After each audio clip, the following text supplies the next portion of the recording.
Astronaut use பண்ற இந்த space சூட்டோட விலை எவ்வளோன்னா $12 மில்லியன், இந்திய ரூபாயில சுமார் 100 கோடி. இந்த ஸ்பேஸ் சூட் ஏன் இவ்வளோ காஸ்ட்லியா இருக்குன்னு தெரிஞ்சுக்கணும்னா விண்வெளியில இந்த ஆடையை கழட்டிட்டா என்னெல்லாம் நடக்கும்னு புரிஞ்சுக்கிட்டாதான் முடியும். இந்த வீடியோல விண்வெளி ஆடை இல்லாம ஸ்பேஸ்ல இருந்தோம்னா நொடிக்கு நொடி என்ன நடக்கும்னு டீப்பா பார்க்க போறோம். வாங்க வீடியோவை ஆரம்பிக்கலாம்.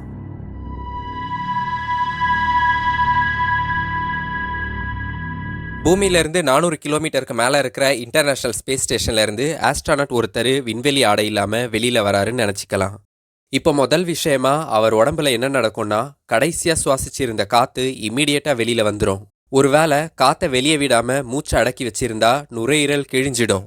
கூடவே கண்ணில் இருக்கிற தண்ணி, வாயில் இருக்கிற சலைவான்னு அவரோட பாடி சர்ஃபேஸில் இருக்கிற எல்லா ஈரப்பதமும் பாயில் ஆக ஆரம்பிக்கும். இதெல்லாமே முதல் சில வினாடிகள்லேயே நடக்கும்.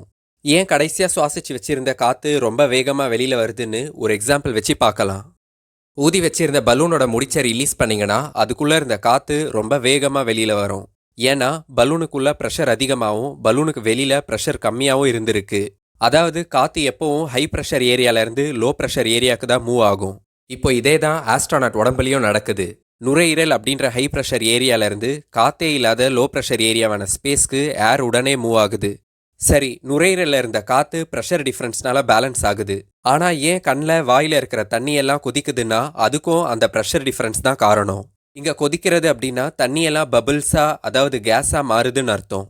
கொஞ்சம் கூட சம்மந்தமே இல்லாமல் ஏன் ஆஸ்ட்ரானட் உடம்புல தண்ணி பாயில் ஆகுதுன்னு தெரிஞ்சுக்கிறதுக்கு ஒரு சின்ன அறிவியல் விளக்கம் சொல்கிறேன். ஏன்னா இந்த பேசிக் தெரிஞ்சாதான் வீடியோ ஃபுல்லாக புரிஞ்சிக்கிறதுக்கு ஈஸியாக இருக்கும். இந்த அறிவியல் விளக்கம் கொஞ்சம் ஆழமாக இருக்கும். அதனால இதை இக்னோர் பண்ணுறவங்க 4வது நிமிஷம் 26வது செகண்ட்ல இருந்து கண்டினியூ பண்ணிக்கோங்க.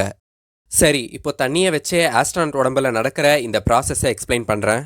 வாட்டரோட பாயிலிங் பாயிண்ட், அதாவது கொதிநிலை 100 டிகிரி செல்சியஸ்னு தெரியும். ஆனால் இந்த 100 டிகிரி செல்சியஸில் தண்ணி கொதிக்கிறதுன்றது நம்ம இருக்கிற பூமியோட சர்ஃபேஸில் மட்டும்தான் நடக்கும். பூமியை விட்டு மேலே போக போக வாட்டரோட பாயிலிங் பாயிண்ட்டு கம்மியாயிட்டே வரும். அதாவது ஒரு மலையில் போயிட்டு தண்ணியை சூடு பண்ணிங்கன்னா தண்ணி 90 டிகிரிலேயே கொதிக்க ஆரம்பிச்சிடும். மவுண்ட் எவரெஸ்ட்டில் கணக்குப்படி 70 டிகிரிலேயே வாட்டர் பாயில் ஆகுது. சரி, இன்னும் மேலே போய் விண்வெளியில் தண்ணியை சூடு பண்ணால் 0 டிகிரியை விட கம்மியான டெம்பரேச்சர்லேயே தண்ணி கொதிக்க ஆரம்பிச்சிடும். அதாவது ஹீட்டே தேவையில்லை. ஏன் இப்படி உயரத்தை பொறுத்து தண்ணியோட கொதிநிலை மாறுதுன்னா பூமிக்கு மேலே போக போக வளிமண்டல அழுத்தம் கம்மியாக இருக்கிறது தான் காரணம். தண்ணி கொதிக்கிறதுன்றது முழுசா வெப்பநிலை மட்டும் பொறுத்தது கிடையாது. வளிமண்டல அழுத்தம் தான் தண்ணி எவ்வளோ டெம்பரேச்சரில் கொதிக்கணும்னு சொல்லும். இந்த அட்மாஸ்பரிக் ப்ரெஷர்னால தண்ணி ஏன் கொதிக்குதுன்னு தெரிஞ்சுக்கிட்டிங்கனாலே ஆஸ்ட்ரானட் உடம்புல என்ன நடக்குதுன்னு ஈஸியாக புரிஞ்சிக்கலாம். இப்போ ஒரு டம்ளரில் தண்ணி இருக்கிறதா நினச்சிக்கோங்க. அந்த தண்ணி H2O மாலிக்யூல்ஸால் ஆனதுன்னு தெரியும். ஒவ்வொரு H2O மாலிக்யூலும் இன்னொரு H2O மாலிக்யூலோட லேசாக கனெக்ட் ஆகியிருக்கும். அப்படி கனெக்ட் ஆகியிருக்கிற வரைக்கும் தான் அது லிக்விடாகவே இருக்கும். இப்போ டம்ளரில் இருக்கிற தண்ணி பார்க்குறதுக்கு நிலையாக ஸ்டேபிளாக தெரிஞ்சாலும் அதுக்குள்ளே இருக்கிற H2O மாலிக்யூல்ஸ் எல்லாம் அதனோட கைனட்டிக் எனர்ஜினால் நகர்ந்துட்டே இருக்கும். சில H2O மாலிக்யூல்ஸ்க்கு அதிகமான எனர்ஜியும் சில H2O மாலிக்யூல்ஸ்க்கு கம்மியான எனர்ஜியும் இருக்கும். அதிகமாக எனர்ஜி இருக்கிற H2O மாலிக்யூல்ஸ் எல்லாம் சீக்கிரமாக கேஸாக மாறி மேலே போகிறதுக்கு நிறைய சான்சஸ் இருக்குது. ஆனால் அந்த மாலிக்யூல்ஸால் தண்ணியை விட்டு மேலே போகவே முடியாது. எது அந்த நீர் மூலக்கூறுகளை மேலே போக விடாமல் தடுக்குதுன்னா வளிமண்டல அழுத்தம், அதாவது அட்மாஸ்பெரிக் ப்ரெஷர். அந்த வளிமண்டல அழுத்தம் டம்ளருக்கு மேலேயும் இருக்கும். இப்போ டம்ளரில் இருக்கிற மாலிக்யூல்ஸ் வளிமண்டல அழுத்தத்தை எதிர்த்து மேலே வரணும்னா அதுக்கும் அதே அளவு அழுத்தம் தேவைப்படும். அப்படி அந்த வாட்டர் மாலிக்யூல்ஸோட அழுத்தத்தை அதிகரிக்கணும்னா அதை சூடு பண்ணாதான் முடியும். சூடு பண்ணும்போது தான் தண்ணியோட கைனட்டிக் எனர்ஜி இன்னும் அதிகமாகும். அதனால் ஏற்படுற அழுத்தமும் அதிகமாகும். சூடு பண்ண பண்ண அந்த அழுத்தம் வளிமண்டல அழுத்தத்துக்கு ஈக்குவலாக வந்துச்சுன்னா ஆவியான மூலக்கூறுகள் ஈஸியாக மேலே பறந்துடும். இந்த காட்சிக்கு பேரு தான் பாய்லிங். சரி, இப்போ ஒரு வேளை அந்த வளிமண்டல அழுத்தம் அங்கே இல்லைன்னா டம்ளரில் இருக்கிற தண்ணி எப்போவோ கொஞ்சம் கொஞ்சமாக ஆவியாகி வெளியில் போயிட்டு இருக்கும். அதாவது சூடு பண்ணாமலே.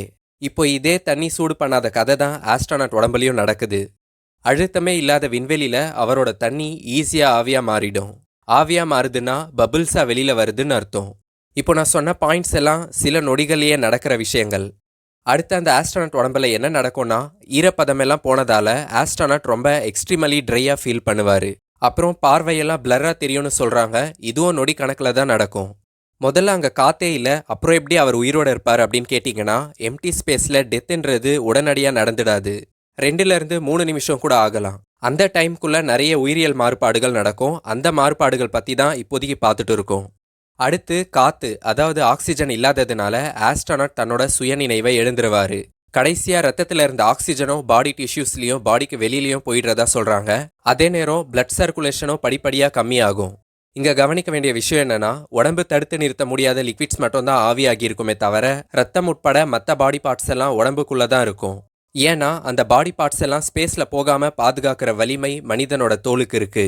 ஆஸ்ட்ரோனட் உடம்புல இருக்கிற எல்லா பார்ட்ஸும் உடம்புக்குள்ளேயே இருக்குமே தவிர, அந்த உறுப்புகள்ல இருக்கிற தண்ணியெல்லாம் சின்ன சின்ன பபிள்ஸா ஆவியா மாறும். அதனால அந்த ஆஸ்ட்ரோனட்டோட பாடி சைஸு அப்படியே டபுளா மாறும். ஆனா வெடிக்காது. ஏன்னா தோல் ஸ்ட்ராங் ஆனது. இப்போ ஃபைனலா ஆஸ்ட்ரோனட் எப்படி இருப்பாருன்னா, மூச்சு இல்லாம, ரத்த ஓட்டம் இல்லாம, உடம்பு பெருசாகி ஸ்லைட்டா ரவுண்ட் ஷேப்லயும் இருப்பாரு. 90ல இருந்து 180 வினாடிக்குள்ள டெத் நடக்கும்னு சொல்றாங்க. டெத்துக்கு அப்புறம் பாடி குளிர ஆரம்பிக்கும். இப்போ இதெல்லாம் நடக்காம இருக்கிறதுக்காக தயாரிக்கப்பட்ட 100 டூர்ஸ் ஒர்த்தா இருக்கிற விண்வெளி ஆடையோட முக்கியமான பவர் என்னன்னா, சுவாசிக்க தேவையான காத்தோட சேர்த்து ஆஸ்ட்ரோனட்க்கு தேவையான காற்றழுத்தமும் அதுல இருக்கும். இது தவிர நிறைய ஆச்சரியமான ஃபெசிலிட்டிஸ் அந்த ஸ்பேஸ் சூட்ல இருக்கு. அதெல்லாம் சொல்லணும்னா வீடியோ ரொம்ப லென்த்தா போகும். அதை பத்தி வீடியோ வேணும்னா கமெண்ட்ல சொல்லுங்க. அந்த வீடியோவோட அடுத்த வீடியோல மீட் பண்ணலாம்.